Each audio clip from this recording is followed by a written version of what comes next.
وسیع ہو جاتے۔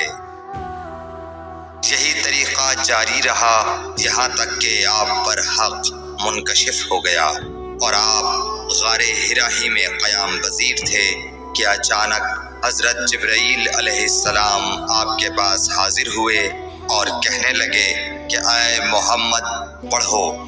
آپ فرماتے ہیں کہ میں نے کہا کہ میں پڑھنا نہیں جانتا۔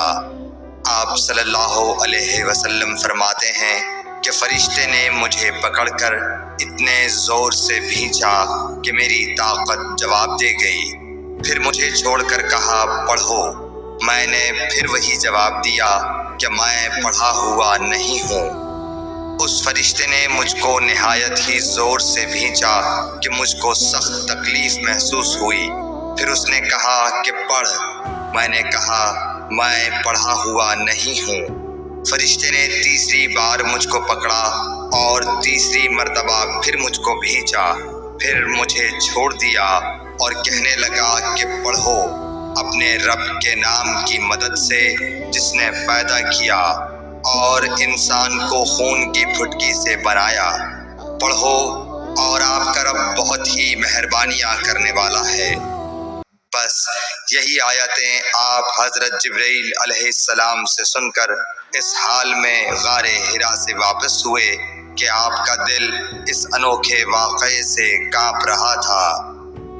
آپ حضرت خدیجہ کے ہاں تشریف لائے اور فرمایا کہ مجھے کمبل اوڑھا دو، مجھے کمبل اوڑھا دو۔ لوگوں نے آپ کو کمبل اوڑھا دیا۔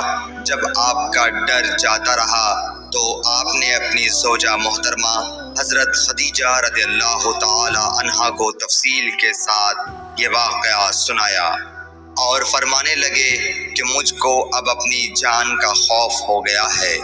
آپ کی اہلیہ محترمہ حضرت خدیجہ رضی اللہ تعالی عنہا نے آپ کی ڈھارس بندھائی اور کہا کہ آپ کا خیال صحیح نہیں ہے۔ اللہ کی قسم آپ کو اللہ کبھی رسوا نہیں کرے گا۔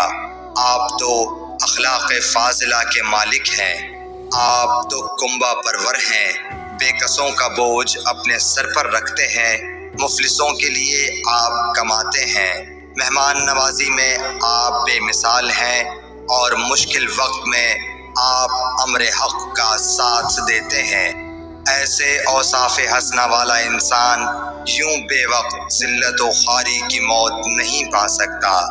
پھر مزید تسلی کے لیے حضرت خدیجہ رضی اللہ تعالی عنہا آپ کو ورقہ بن نوفل کے پاس لے گئیں جو ان کے چچا زاد بھائی تھے اور زمانہ جاہلیت میں نصرانی مذہب اختیار کر چکے تھے اور عبرانی زبان کے کاتب تھے۔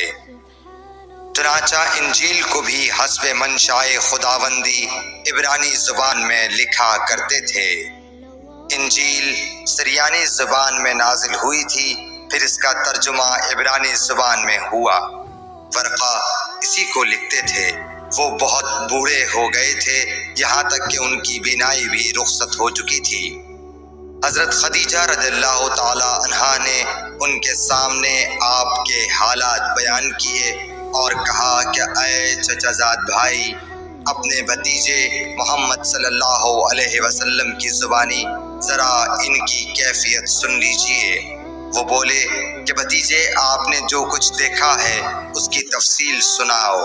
چنانچہ آپ صلی اللہ علیہ وآلہ وسلم نے از اول تا آخر پورا واقعہ سنایا، جسے سن کر ورقہ بے اختیار ہو کر بول اٹھے کہ یہ تو وہی ناموس معزز رازدان فرشتہ ہے جسے اللہ نے حضرت موسیٰ علیہ السلام پر وحی دے کر بھیجا تھا۔ کاش میں آپ کے اس عہد نبوت کے شروع ہونے پر جواں عمر ہوتا، کاش میں اس وقت تک زندہ رہتا جبکہ آپ کی قوم آپ کو اس شہر سے نکال دے گی۔ رسول کریم صلی اللہ علیہ وآلہ وسلم نے یہ سن کر تعجب سے پوچھا کہ کیا وہ لوگ مجھ کو نکال دیں گے، حالانکہ میں تو ان میں صادق و امین و مقبول ہوں۔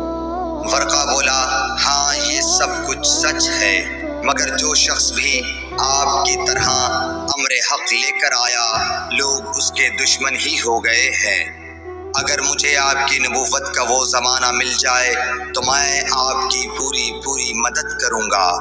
مگر ورقہ کچھ دنوں کے بعد انتقال کر گئے۔ پھر کچھ عرصے تک وحی کی آمد موقوف رہی۔ صحیح بخاری حدیث نمبر 3۔